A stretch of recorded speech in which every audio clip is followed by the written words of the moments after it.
From weathered back roads to the blazing edge of faith, this is where grit meets grace. Welcome to the place where truth ain't tame and stories burn brighter than the flame.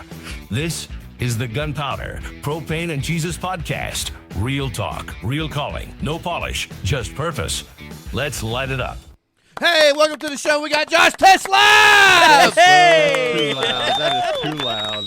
I'm going to have to turn that down. You guys are jerks. That was great. That man. was awesome. Man.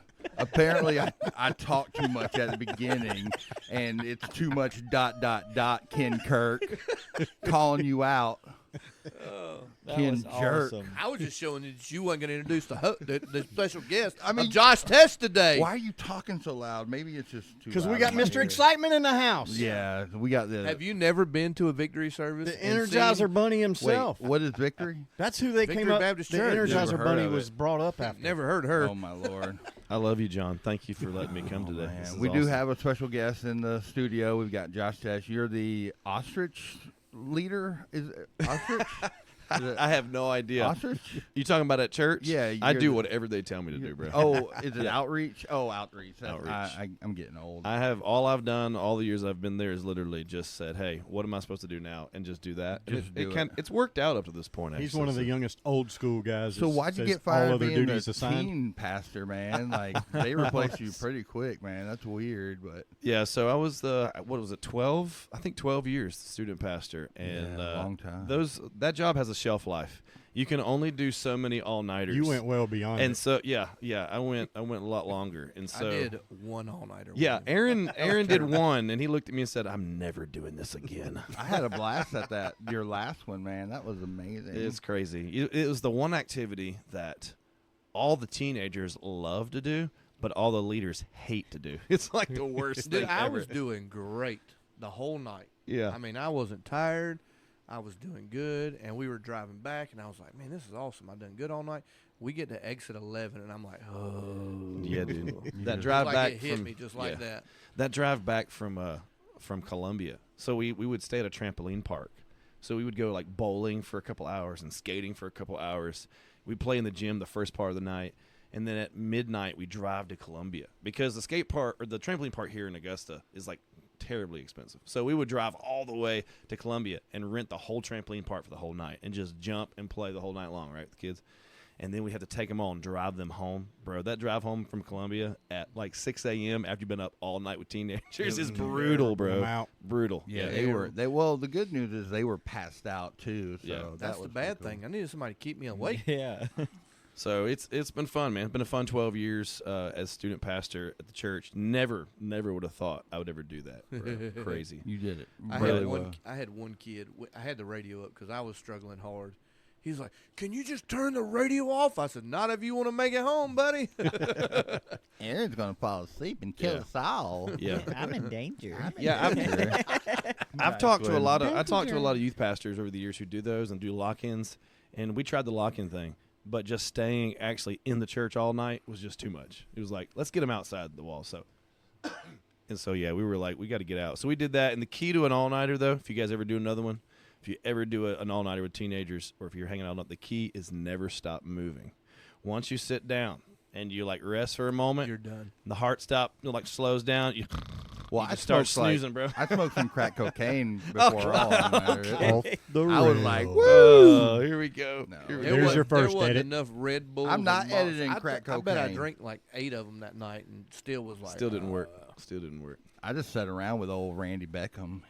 Old Silver Fox, Randy Beckham. He wasn't at Bible study this morning. He kind of broke my heart. He paid for it last week and everything. Yeah, Randy What Beckham the heck, did pay Randy for it Beckham? last If week. you're I not don't- going to listen to this, we missed you this morning. We did have Shout a out Jewelry Doctor. jewelry That's what he is. jewelry That's his MD, something. Yeah, He said, if you're not going to listen to this, we missed you. he's probably. Yeah. I don't think he knows how to operate a podcast. I don't think he knows how to operate podcasts. Well, John, this is actually my first one I've ever done, so this is new I mean, territory for you me. did So I'm a- excited, bro. You Like, did a weird It's one. way better than that guy CT's podcast. Oh man, what's Just it teasing, called? Pastor. One touch, I like will- the diabetes monitors. I will say this little room that we're in right now, this little wooden room in Aaron's shop with the with the microphones is a lot different than the podcast in the at Victory Studio, bro. This looks totally Well, different. this is a man's podcast. It is manly in here. I gotta believe. Yeah, Yeah. it smells like wood and We have lumber and power tools. Oaken Josh's and butt.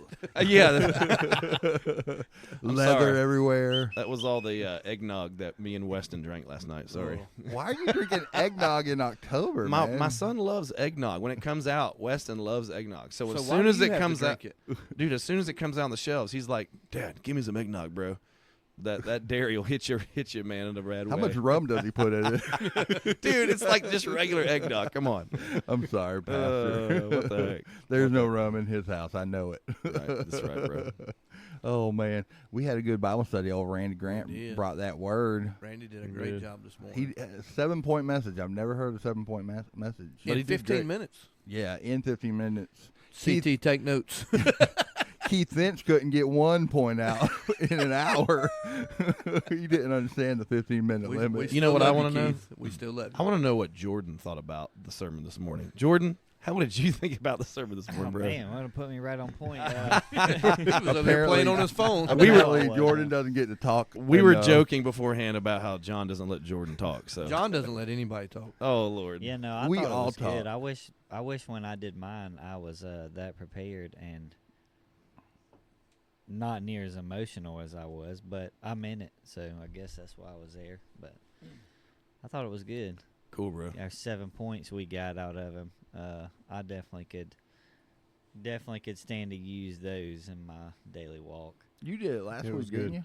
No, No, I did it Gaddy the week did. before. Okay. Gaddy was last week. Yeah, it was good. It's on the Facebook page. If y'all need to go watch it, you should. Yeah, Jordan's was we post 'em. beautiful. We post them every Friday. Sometimes it's immediately, or sometimes John's wait till Sunday to post them. It's just whatever he feels like doing. I just can't get no love from Aaron today, man. I don't get it, man. I rescued you from Camp Gadarene. You almost So this got- has been on every podcast. Yeah. So What yeah, has? Camp So- Gathering? Just in case you What's- didn't know, John saved Aaron's life. What is Camp Gathering, bro? what camp was that? New New Manna Youth Youth Camp. Remember that year that John, I cannot talk about New Manna Youth Camp on this podcast with you because there are so many things that happen at New I Manna know that's Youth how I Camp. saved Aaron's life because we were in the room with old We'll those say their guys names. that were All right, listen, the older listen, people. Let me tell you, y'all already heard about all the stuff that happened in New Not Manna Youth Camp. everything. Listen, let me just give you a couple of small things that happened. This is my vivid memory from New Manna Now, Youth Camp. now, remind you, this is my first year ever going into youth camp as a sixth grader. You were only in 6th grade, bro? Yeah. Wait, how many years below me are you? I thought like we were like really. What So year I did you graduated in graduate? '99. What year did you graduate? 03. Okay, so that's GED. that's 4 years. So I guess if you were a 6th grader, I was a 10th grader. That- Be right in the face. Big old Aaron's forehead. microphone just jumped at him and hit I him. wouldn't Sorry. move my hand and I hit it. So the we show up at New Manna Youth Camp, right? And all of Victor is there. We just drove however many hours to get there, all in buses. This is Aaron. Gosh, what? Was No, it it was Aaron Ron Hampton? Or Thompson. the Ron Okay, Thompson, so no, I wasn't there for the Ron Thompson one. I was there for the Aaron Hampton. So I went the year before you then. Okay, so 'Cause I Ron showed up. Thompson's I last show year up. was We that all year. show up with Aaron Hampton, who was I only the remember you youth at Ron pastor at Thompson. Victory for 1 year, by the way. Which I love Aaron. If Aaron listens to this right now, I will tell him I love him. But bro, youth and student ministry was not his thing. No. He was not. He was. He had this vein and his head would turn red. Dude was he was an amazing Sunday school teacher. I Oh, loved him. He's an amazing administrative guy. But bro, student ministry and teenagers, no sir. No sir. We got there, we show up with I don't know how many was it, 60, 50 of us. And It was probably more they than that. double booked us.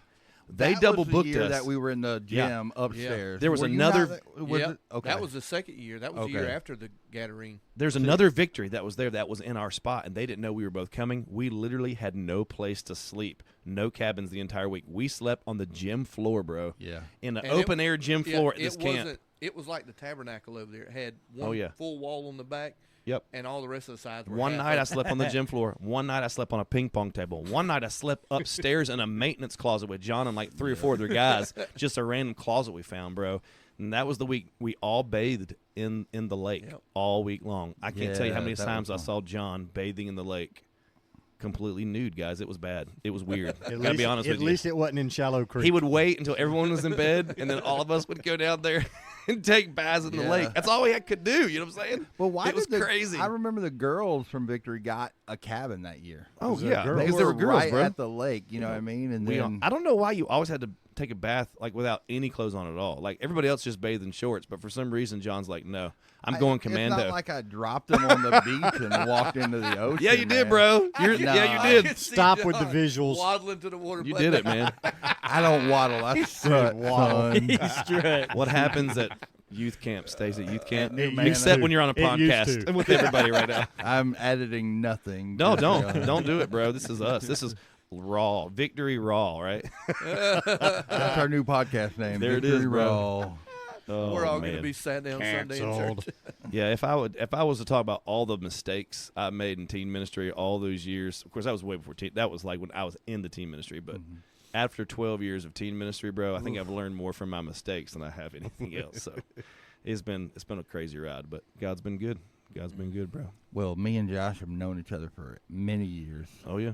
Oh yeah. Me and Josh are better friends than me and you. Listen, Cool I will deal. tell you why I'm here today because I'm not a podcast guy. I don't actually listen to podcasts. Your mom just doesn't don't. either. She's a jerk. I don't know what it is, but Cindy? I know. You know, I can call Cindy that. She's like a mother to me. don't talk about my mama that way. I John. hope she Sorry. backslaps you. She will. She will hit me. So, but I'm here because John is one of my best friends, and he's been asking me. And Aaron, you're one of my best friends too, I bro. don't I want love to hear you. it too late. And like I know Bruce and Jordan a little bit, but not like I have known John since we were like what 6th graders, 5th graders. Yeah, man. So I'm here for you, bro. I helped you build. You're my your, best friend. Your potato gun.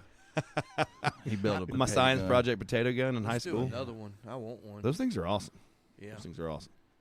Well, Potato guns were fun. I'd like to shoot a deer with a potato gun. Stunner. Yeah.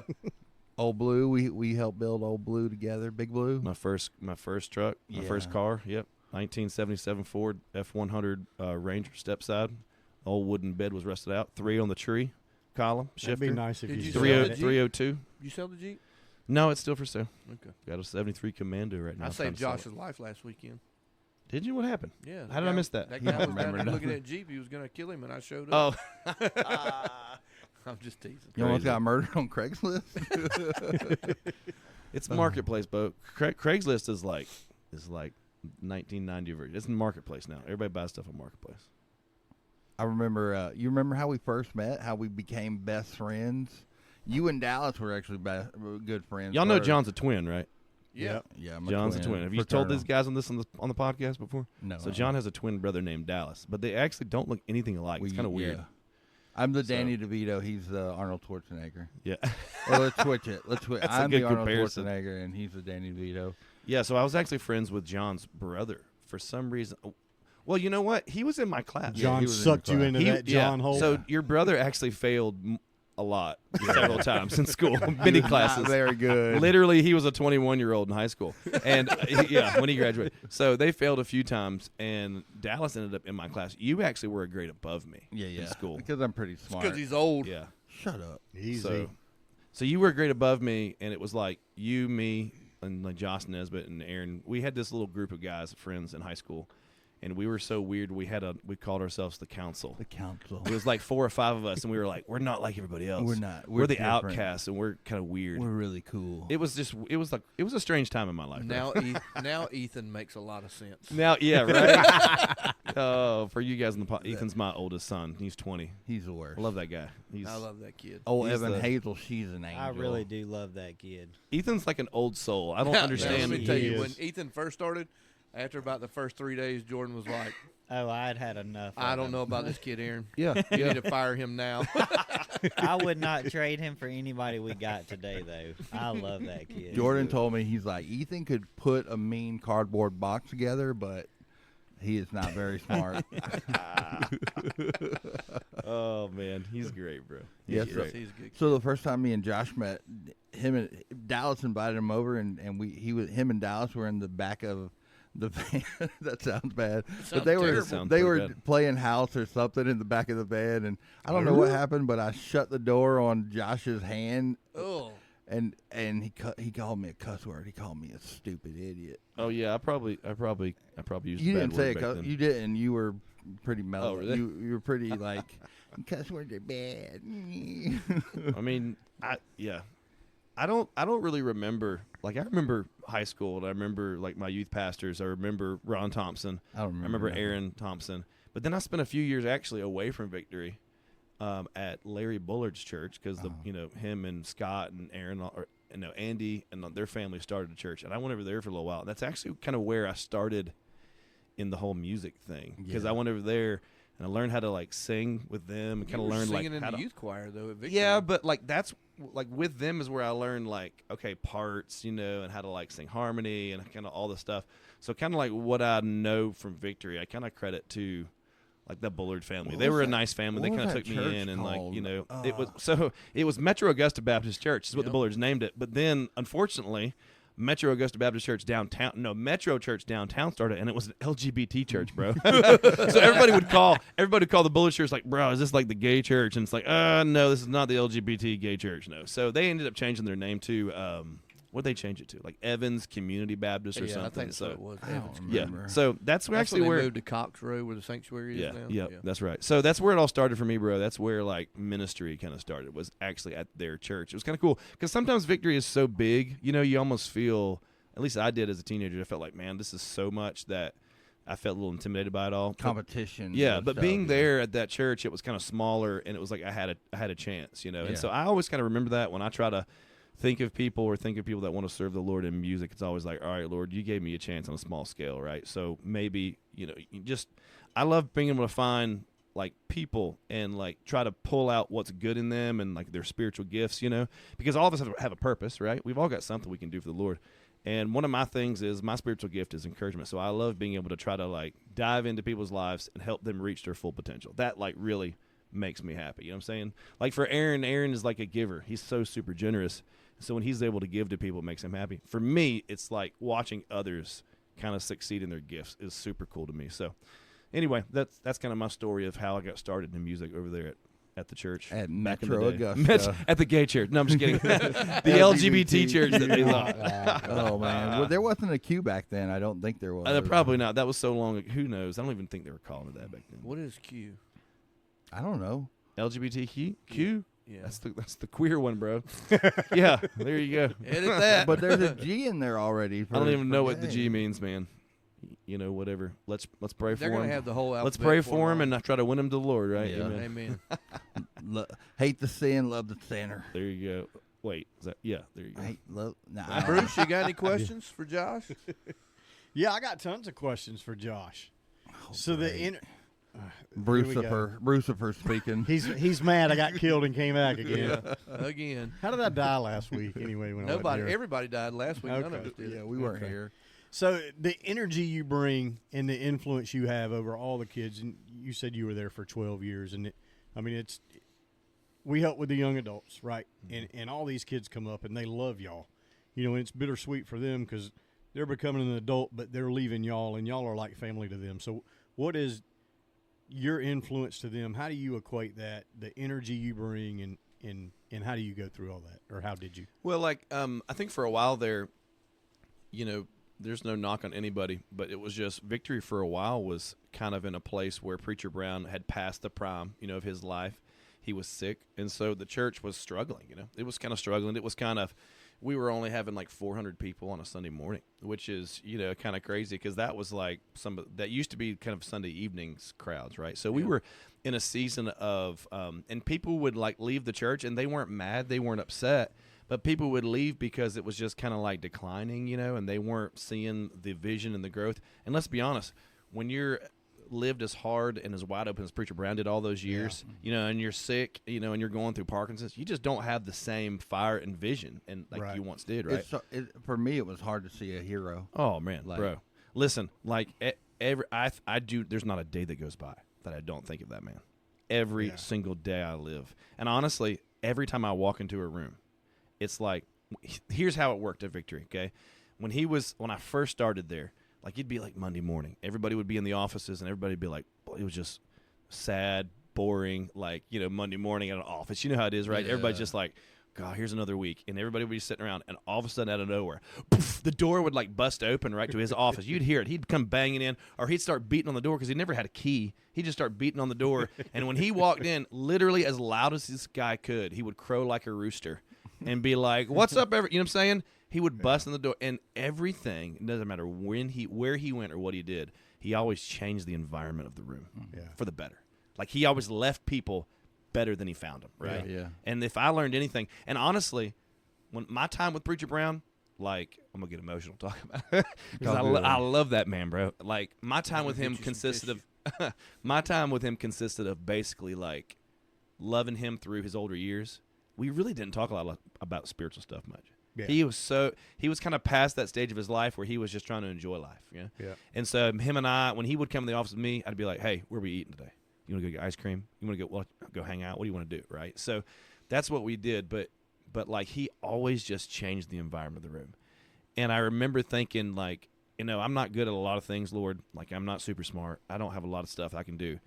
But man, I can go into any room and be like that if I can change the environment and leave people better than I found them and make people happy, because Jesus is ultimately our joy, right? He's our true joy. And Preacher Brown had that, man. He was incredible. And that's all I wanted to ever do. So there's not a day that goes by. So when y'all ask me about the energy and the happiness and the smile, I got all that from Preacher Brown. From him, yeah. That's I mean, he did it, and he changed it. It made me so much better. So I'm like, I'm going to take a part of that and put it in somebody else if I can. Yeah. So, Yeah, it's crazy, your demeanor and how different it is, because I was there when the divorce was going on, man. And we saw you. I saw you in some darkness. Yeah. And your demeanor and everything was just terrible, man. Like, the devil was just getting to you. Yeah. I went through a hard divorce there, like, for a while. And Aaron, you know Rachel. I mean, a lot of you know who Rachel, and Rachel's. I love Rachel. I talk to her just about every day about the kids, about different things. From a Christian perspective, we are very civil and we do love each other, but like as Christians. But there's just, for some reason, that didn't work at that time. And I can't blame her. You know what I'm saying? Right. I think people a lot of times in divorces, they go through stuff, they blame the spouse. But I was not in a good place in my life. I wasn't living like for the Lord the way I should have. I wasn't running a godly home.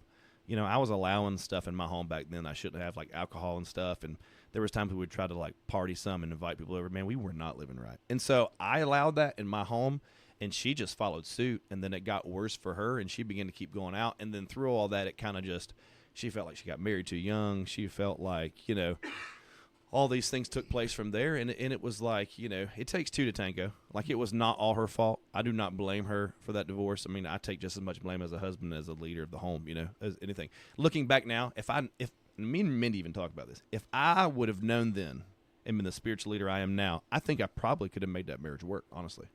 But back then, I wasn't in a good place. I wasn't spiritual enough to run it. And so, that was a hard time in my life, but I believe with all of my heart that God allowed that season, right? He allowed that divorce. He allowed what I went through back then to turn me and make me into who I am today. Yeah. Without that, I don't think I'd be who I am today. Yeah. I probably should have surrendered to the Lord like you, Aaron. Like, we went to victory, and we knew right from wrong. If I would have surrendered to God at a lot younger age, then maybe I wouldn't have had to go through all that stuff, but man, there is something inside of me God wanted. Right. And I did not allow him I chased a college degree. I chased, a career. I chased all those things, but there was something inside of me God wanted, and I didn't let him use it. And so he had to bring me to a place where I finally was like, God, I have nothing. Yeah. I used to always joke with the teenagers, like, I got no food, I got no job, and my pets' heads are falling off. I would quote Dumb and Dumber to the kids in the teen room. That's literally where I was, bro. I was broken. You know what I'm saying? And finally, at the very bottom of the barrel, I just look up and was like, all right, God, I'm divorced. I got literally no job. Like, I moved back in with my mom and dad, and it was like, I think I was 24 at that time. At that time. Moved back in with Ethan, with Evan, at their house, and it was like, all right, God, I'm going to start Bible college, I guess. I don't know what else to do. And I didn't start Bible college because I was going to become a minister at all. Like that, I started Bible college because I was so broken, I didn't know what else to do, bro. Yeah. Like, Bible college was not one of those things where I was like, some old preacher laid his hands on me, and God told me to be a preacher. I've never felt like I'm called to preach. I've never felt like I had some lightning bolt moment where somebody laid their hands on me, and I had to surrender because I was broken, guys. That's where I was, man. I was so broken. And then after I started surrendering, I just never stopped surrendering. I just and to this day, I'm like, God, what do you want me to do today? You know what I'm saying? Just a daily surrender. And apparently God's okay with that because he's still using me. I don't know why he does, but it's pretty cool. It's pretty awesome that he does use me. So I love it. It's pretty effective. Yeah, man. Like obedience and surrender every day. Yeah. I think God really, really blesses that. Well, who talked this morning with Randy? He said it. He said it this morning. He literally said obedience. God blesses obedience, and his blessing follows obedience. So pretty amazing what God has done. So and still doing. Yeah, for sure. And this season that we're in now, with transitioning from the students into like outreach in this new season, I gotta be honest, man. So how tough is that? Listen. So I loved teen years, and I did love teen ministry, but I think I'm learning I loved it so much because I was able to do it with my family. Yeah. Right. See what I'm saying? Like I was able to literally, there was nothing that my kids did without me for literally the last almost 10 years of my life. Like everything we did, church. I mean, I got paid to go on Caribbean trips with my teenagers. You know what I'm saying? Come on, guys. That was amazing, You can't beat that. Dude, it was so cool. So, but I'm learning in these last like 6 to 8 months now that I'm out of student ministry. It's kind of like sad face, like, oh man, that was a cool season, but I know the one I'm in now is the right one. Right. But still, it still makes you kind of miss what you were. So I do miss like knowing that Ethan's in the young adult room now, right? And Evan's up there, and now Lily has moved in there, and they're doing all these things for the Lord. It's like, oh man, I miss those days, right? But this new season that Mindy and I are in, I don't think there's anybody better at Victory for outreach and loving people like my wife, right? Like I do love outreach, but I'm not I don't love people like she loves people, bro. Yeah. It's crazy. Yeah. Like we drive through parking lots at Walmart, and there's somebody sitting on the side of the road with a cardboard sign, and I'm like, well, man, they shouldn't have done this or that to get there. You know what I'm saying? Whatever. But you know what I'm saying? I'm all stop the car. I'm all judgmental. Like, you made some bad decisions. That's why you're sitting there. Like, God forgive me, but that's how I think. But Mindy, every time, bro, she stops the car, finds some money, finds something, gives them something. I'm like, bro, she would literally give the shirt off her back. So that being said, I think outreach right now and what we're trying to do for Victory in that season, I think that's always been a part of Victory that's kind of not been the strongest. Yeah. So I think this is the season God's put us in to try to build that and make it great. So we're excited. So after your divorce, you go to Bible college. Yeah. Because Mindy's a wonderful lady. She went through hell too. Oh gosh, man. You tell us how that all came together. So honestly, it's funny you asked that. Last night I'm like laying in bed and like I'm about to go to sleep, and I'm sitting there thinking of like this podcast today, and I'm thinking about Mindy. I'm like, got a tummy full of eggnog. Oh yeah, bro, it was bad. It was bad. And I thought to myself, man, Mindy really needs a book. She needs to write a book. Like she needs a story, like somebody to come help her write a book, tell her story. Because hand before the Lord, there are things that we'll talk about sometimes that we'll talk about or say, or we'll be driving down the road and we'll be in Augusta somewhere, and she'll point at something and be like, yeah, I lived in the back of that place in a shed for a few weeks. I'm like, are you kidding me? Like literally, there's stuff about her story I still find out about. And we've been married for 13 years because her story was just that crazy. Like leaving home at 15 years old, running away with a drug addict or a drug dealer, 21-year-old drug dealer, and then living for 10 years in the first 2 or 3, as like, it's fun for a little while. Sin is fun for a season, right? And that's what it was for the first few years for her life. It was fun. And then that drug dealer of a boyfriend, eventually she left that because she's like, this is not a good relationship. And then it turns to addiction. And then it turns into living out of a tent at Clark Hill. It turns into living in, sheds behind people's houses. It turns into overdosing 3 or 4 times and literally dying, right? She's died multiple times. And now she's back. Like God would not let this woman die, right?